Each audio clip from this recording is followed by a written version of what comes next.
So again we are going to start our प्यारा chapter coordination compound, जिसमें हम लोग बोर हो चुके हैं कोऑर्डिनेशन कंपाउंड बोर हो चुके हैं क्या?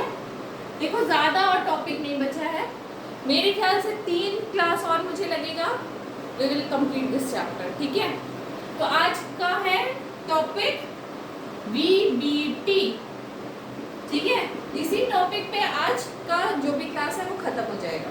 ठीक है, what is VBT theory? Valence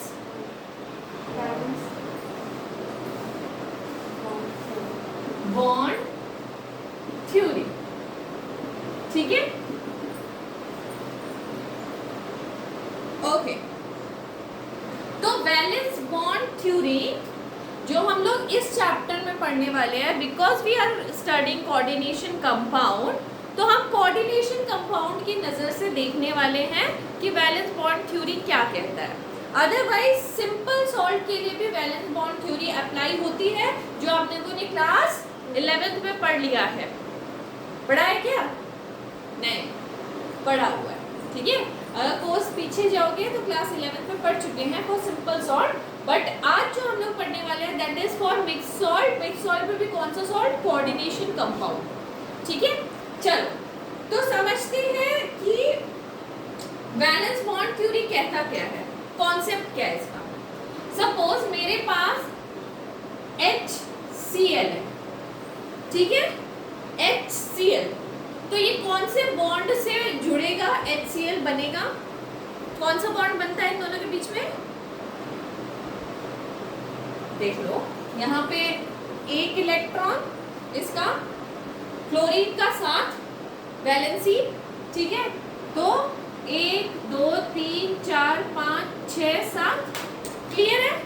इसको 2 चाहिए अपना पूरा करने के लिए, तो ये एक इससे शेयर करेगा, और इसको पूरा करने के लिए 1 चाहिए एक्स्ट्रा, तो ये इससे ले लेगा।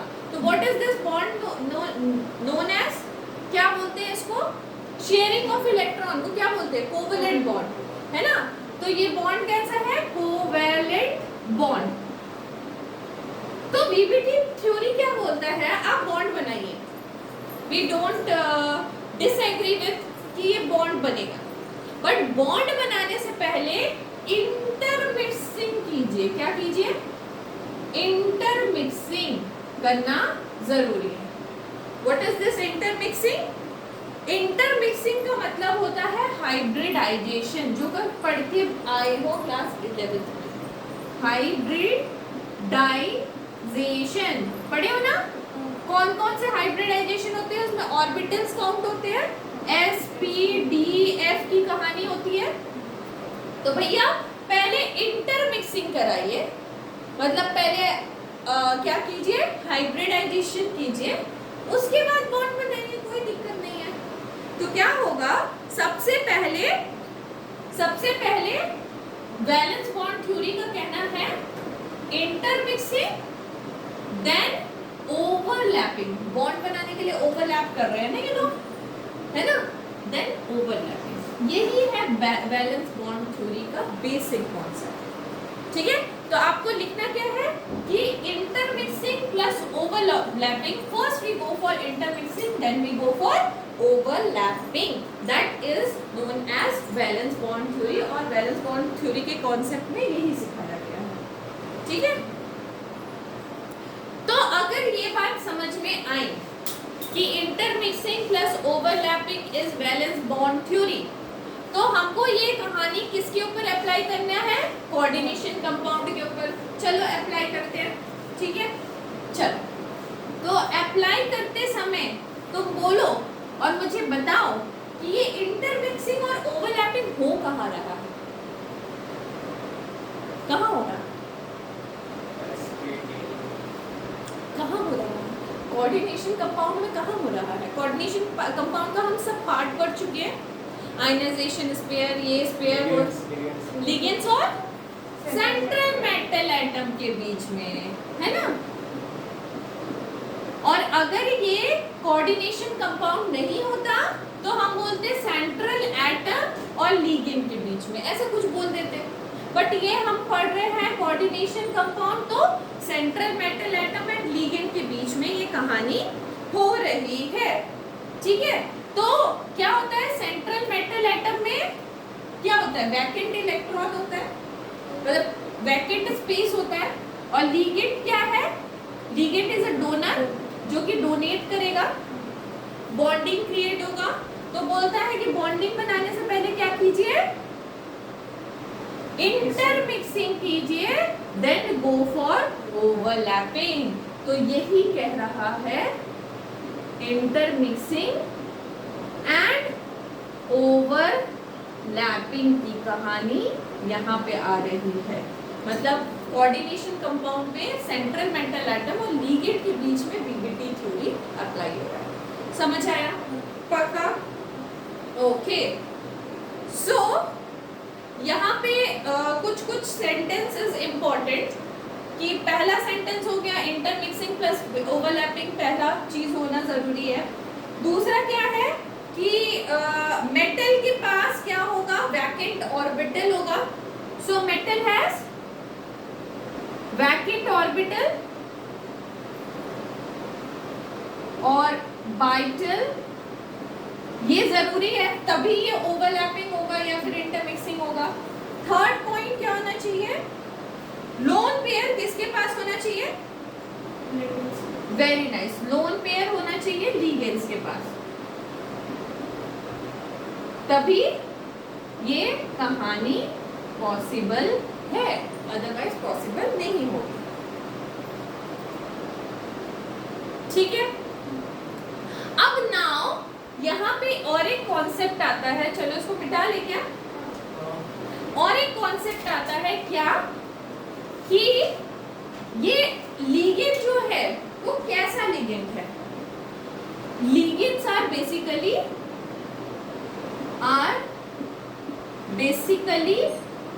To types. कितने टाइप्स का होता है लिगेंड्स, टू टाइप्स। पहला लिगेंड्स स्ट्रॉन्ग फील्ड लिगेंड और दूसरा ligands week field ligand.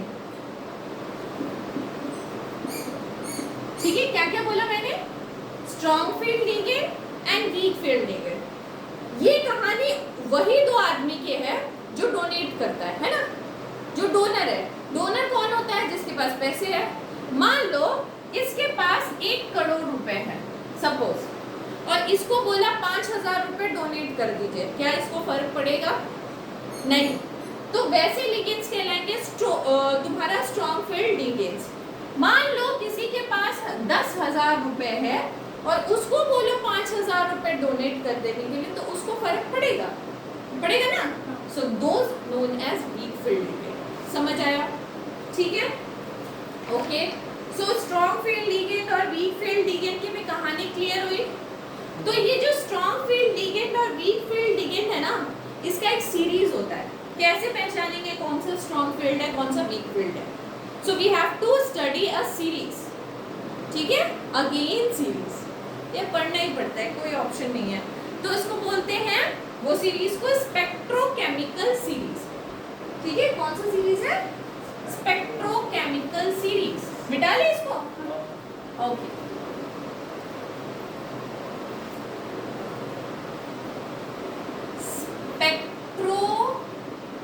Chemical series.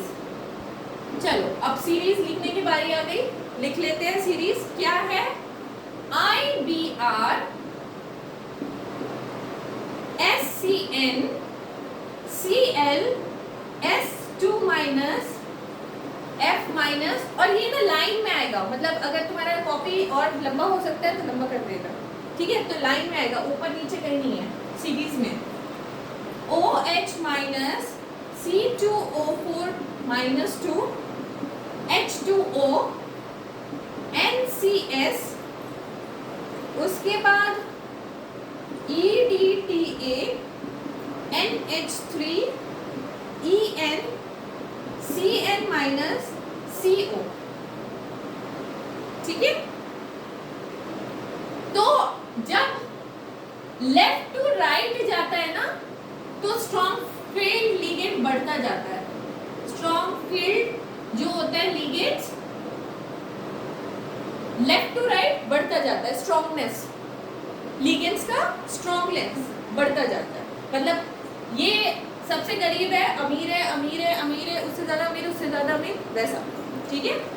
तो ऐसे ऐसे करके बढ़ता जाता है, ठीक है। अब आई याद करने की बारी। याद कैसे किया जाए?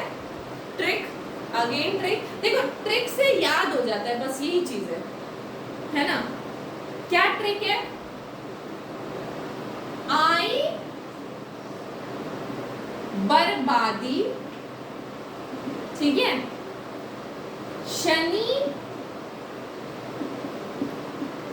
कल से फरार। आई बर्बादी, शनि कल से फरार। ओह ओह, ये तो ऑक्सिलेटो था, याद है? ऑक्सिलेटो इसका कुछ नहीं कर पाते। ऑक्सिलेटो पानी में नशा। चलो इसको ट्रिक दिखाएंगे कैसे याद करोगे। फिर ईडीटीए है ammonia, ammonia, ammonia in Canada Colombo, ठीक है। चलो तो भैया सेंटेंस है, बस सेंटेंस याद करना है। और शायद मेरे ख्याल से इससे थोड़ा हेल्पफुल हो जाए आपके लिए। क्या है? आई, आई, बर्बादी, बर, शनि SCN, कल CL, से S, फरार F। समझ में आ ही रहा है? ओह OH, ऑक्सिलेटो पानी मतलब H2O और नशा NCS। तो समझ आ रहा है ना, मतलब उस तरह से बना लिया हम लोगों ने। अब याद कैसे करें? आई बर्बादी मान लो Shani is a girlfriend of someone, ठीक है। तो आई बर्बादी, कैसे आई बर्बादी? क्योंकि शनि फरार हो गई, है ना। शनि फरार हो गई मतलब गर्लफ्रेंड इज गायब। तो क्या करोगे? क्या करोगे? पानी में नशा मिला के, बाकी यू नो, है ना, वही काम चलेगा ना। और कहाँ मिली? कनाडा कोलंबो में। ट्रिक है यार याद करने का, ठीक है। किसी भी तरह से बस लर्न हो जाए, दिमाग में चला जाएगा। और इससे ज्यादा लिगेंड्स नहीं आने वाले हैं। इससे ज्यादा लिगेंड्स सिलेबस के आउट ऑफ सिलेबस हो जाएंगे। नीट ले लो, जेई ले लो, कुछ भी ले लो, नहीं आने वाले, ठीक है। So you have to learn this much. उससे भी ज्यादा ट्रिक अगर चाहिए, उससे भी ज्यादा ट्रिक, तो आपको याद रखना है सीनॉक्स। क्या याद रखना है? सीनॉक्स। ये 90% में एप्लीकेबल होंगे, बट 10% में भी इधर उधर के चांसेस होंगे जो एप्लीकेबल नहीं हो पाएंगे। What is C? Carbon. What is N? Nitrogen. What is O? Oxygen, ठीक है। What is X? हेलोजन, ठीक है। तो जो C और N से मिलके बने हो लिगेंड्स, C या फिर N, C या फिर N से मिलके बने हो लिगेंड्स, तो उन वो बन जाएंगे स्ट्रॉन्ग फील्ड लिगेंड्स। समझ आया? और अगर कोई O या फिर X से बनके लिगेंड्स बना है, तो वो क्या बन जाएगा? Week field ligands. कहानी ना बहुत ज्यादातर क्वेश्चन यहीं से सॉल्व हो जाएगा। मैक्स टू मैक्स क्वेश्चन यहाँ से सॉल्व हो जाएगा सीनॉक्स से। मगर हो सकता है कि इस सीरीज से बैकअप मिल जाए क्वेश्चन, तो सीरीज पे जाएंगे, कोई दिक्कत नहीं है। अच्छा मुझे एग्जांपल के रूप में बताओ, अगर मैं वाटर लेती हूँ H2O, मुझे सीरीज याद नहीं, सपोज मुझे सीरीज याद नहीं, H2O नाम का लिगेंड आ गया, तो वो कैसा लिगेंड होगा? ऑक्सीजन, है ना। डोनर कौन है इसमें? इसमें डोनर तो ऑक्सीजन ही है, इसी के पास लोन पेयर है। तो जिसके पास लोन पेयर है ना, वो कहानी देखनी है, ठीक है। तो कहानी इसके पास है, तो ये हो गया वीक फील्ड लीगेंड, समझ आया। तो बस ऐसे ही देखना है, तो 90% का यहां से चल जाएगा।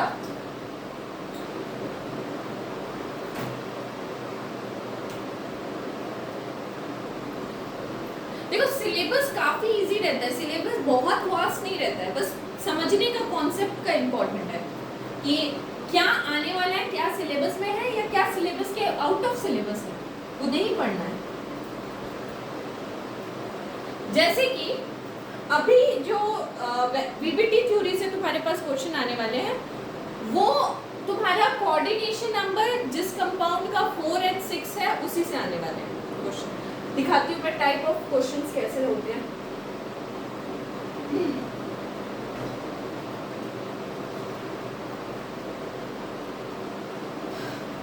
तुमको बोला जाएगा क्वेश्चन में या फिर कोऑर्डिनेशन नंबर निकालिए या फिर कैसा हाइब्रिडाइजेशन है। 11 में पढ़े हो?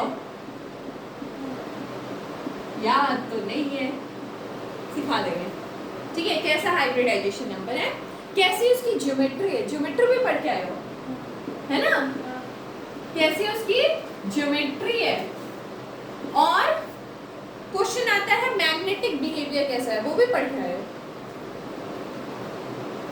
मैग्नेटिक बिहेवियर कैसा है ये भी पढ़ के आया हो, ठीक है। तो सारा कॉन्सेप्ट पढ़ा हुआ है, बस अप्लाई करना है बीबीटी पे, वही सारा कॉन्सेप्ट। अगर भूल गया हो तो कोई दिक्कत नहीं है, सिखा दूंगी। तो आपको क्या क्या जानना है, कोऑर्डिनेशन नंबर, हाइब्रिडाइजेशन, ज्योमेट्री और मैग्नेटिक बिहेवियर के ऊपर ही क्वेश्चन आएगा। ये 4 पॉइंट छोड़ के क्वेश्चन नहीं आने वाला।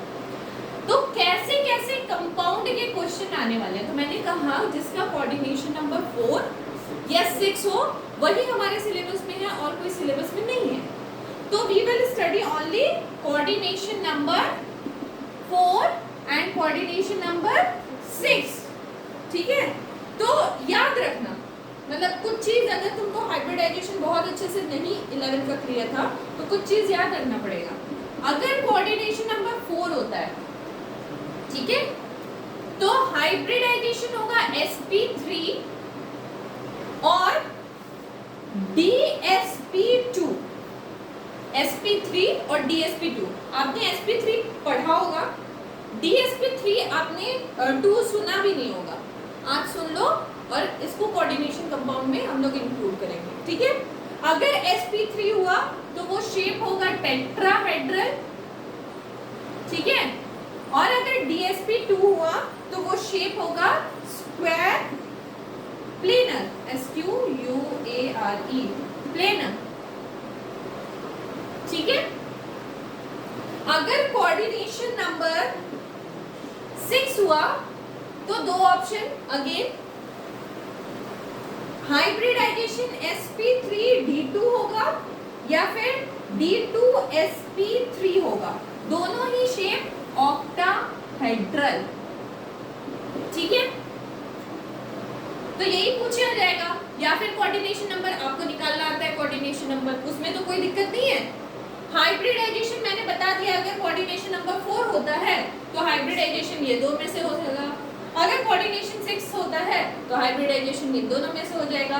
ज्योमेट्री भी मैंने बता दिया, अगर sp3 होगा तो टेट्राहेड्रल होगा, dsp2 होगा तो स्क्वायर प्लेनर होगा और बाकी इन दोनों में से हुआ तो ऑक्टाहेड्रल होगा, ठीक है। बच गया मैग्नेटिक बिहेवियर, बच गया मैग्नेटिक बिहेवियर। चलो क्वेश्चन में वो सारी चीजें क्लियर कर लेते हैं, नोट कर लो फिर क्लियर कर लेते हैं।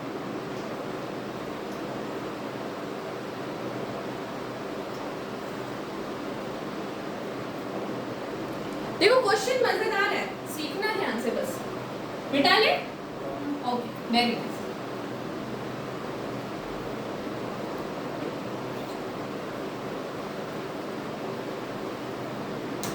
क्या बोला क्वेश्चन में, अगेन वही क्वेश्चन आएगा, फाइंड कोऑर्डिनेशन नंबर, क्या क्या, हाइब्रिडाइजेशन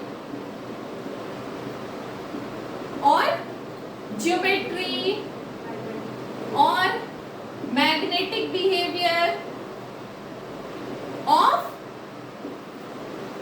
कंपाउंड अलग अलग कर देगा, है ना। बस कोऑर्डिनेशन कंपाउंड अलग अलग दे देगा, चीजें वही आने वाली है। तो क्या है आज का कंपाउंड, कुछ ऐसा है, ठीक है, -2 है। कोऑर्डिनेशन कंपाउंड कुछ ऐसा है, ठीक है। कोऑर्डिनेशन नंबर निकालना आएगा, कोऑर्डिनेशन नंबर निकालना आएगा। सबसे पहले कोऑर्डिनेशन नंबर फाइंड आउट करेंगे। वेरी नाइस, 4 होगा ये। दिस इज मोनोडेंटेड, तो मोनो मतलब इसमें 4 है तो 4 इंटू मोनोडेंटेड, ये लिखेंगे ना, ये लिखेंगे, ठीक है। तो ये हो गया कोऑर्डिनेशन नंबर 4। कोई दिक्कत? कोई दिक्कत नहीं यहां तक। अब देखो निकल का सेंट्रल मेटल एटम क्या है, निकल। निकल का एटॉमिक नंबर क्या होता है? इट्स 28, ठीक है। Maybe it can be given in your exam, maybe not, so you have to remember, ठीक है। 28, ठीक है।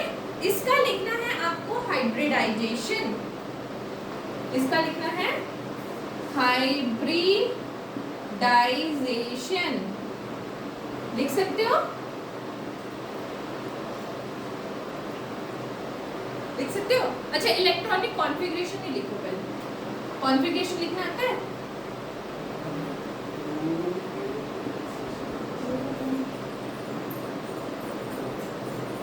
बताओ, लिखो लिखो लिखो लिखो लिखो।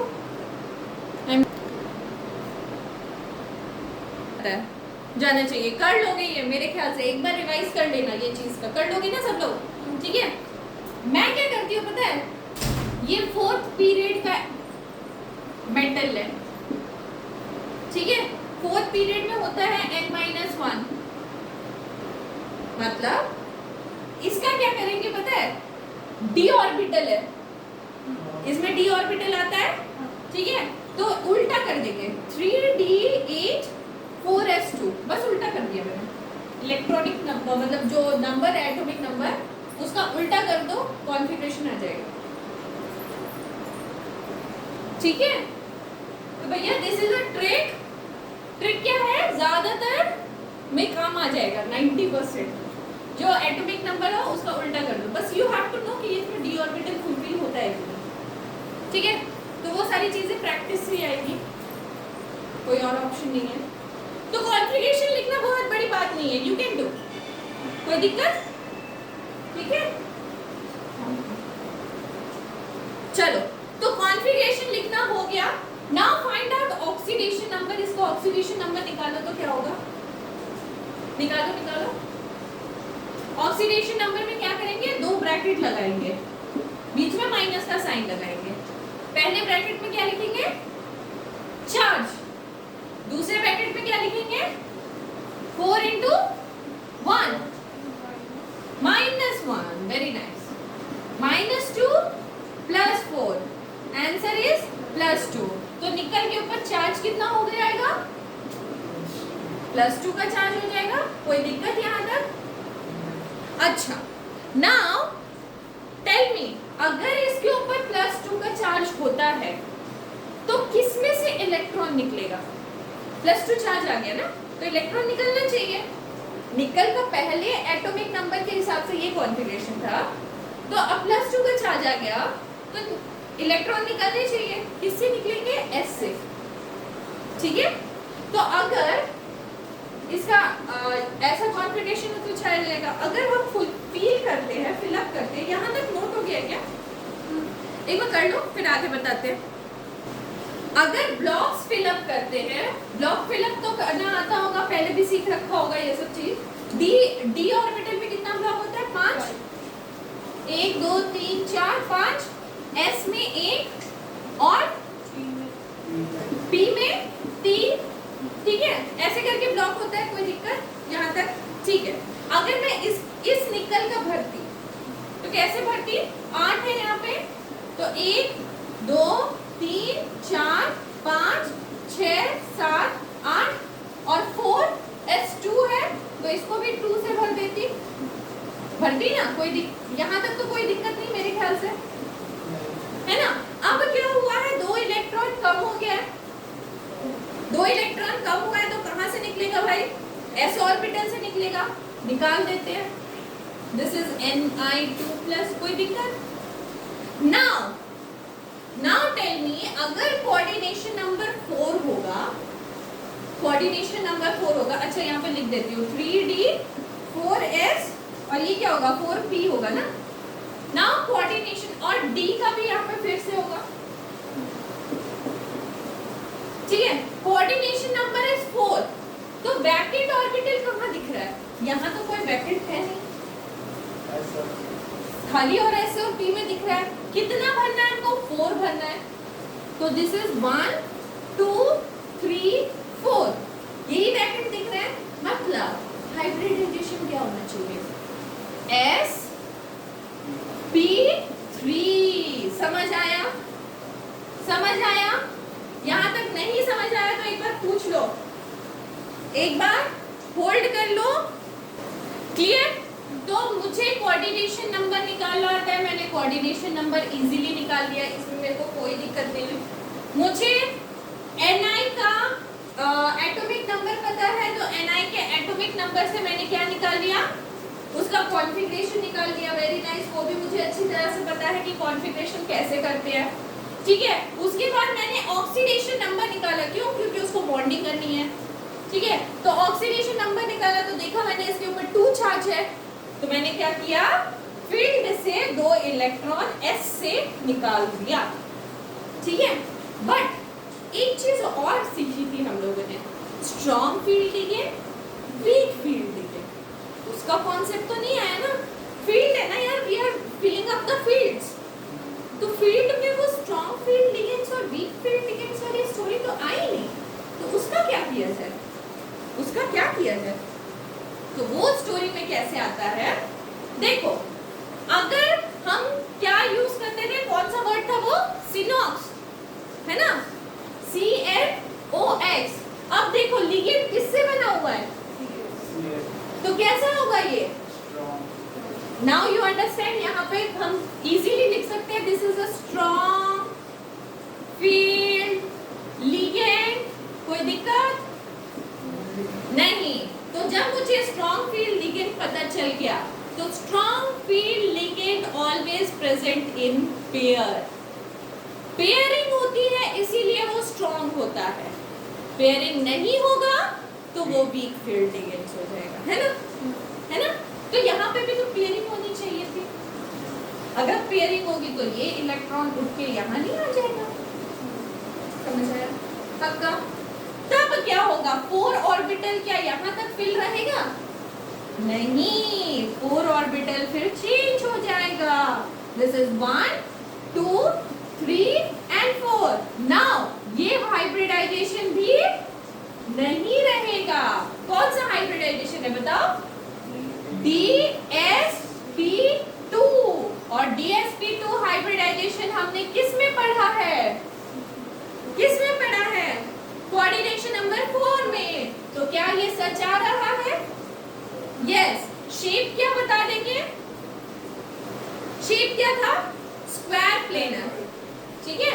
तो शेप भी हो गया स्क्वायर प्लेनर, ठीक है। तो यहाँ तक से हाइब्रिडाइजेशन भी कंप्लीट हो गया, ज्योमेट्री भी कंप्लीट कर ली हमने, बच गया क्या, मैग्नेटिक फील्ड, ठीक है।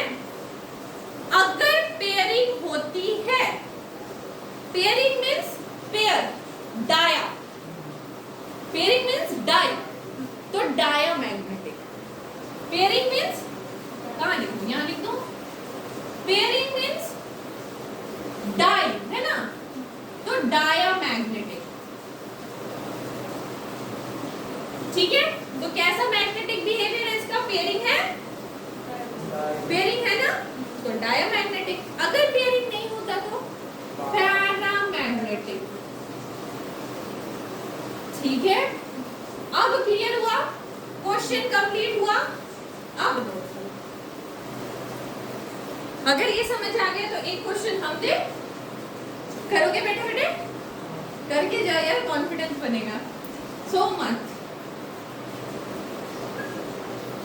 ऐसा कोई यूज नहीं है बात तो आप करना है।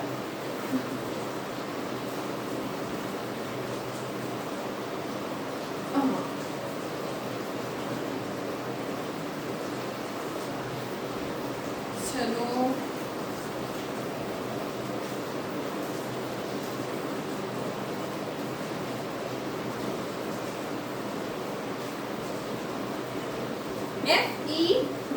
FECN, नहीं FE तो बहुत इजी हो जाएगा, तो चलो NiCO4।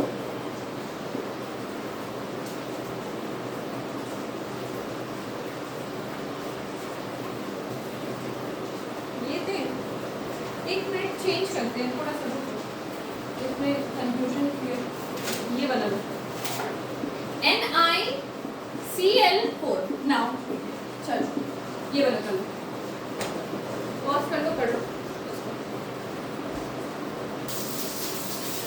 तो मेरे ख्याल से ये हो जाएगा, दैट्स इट।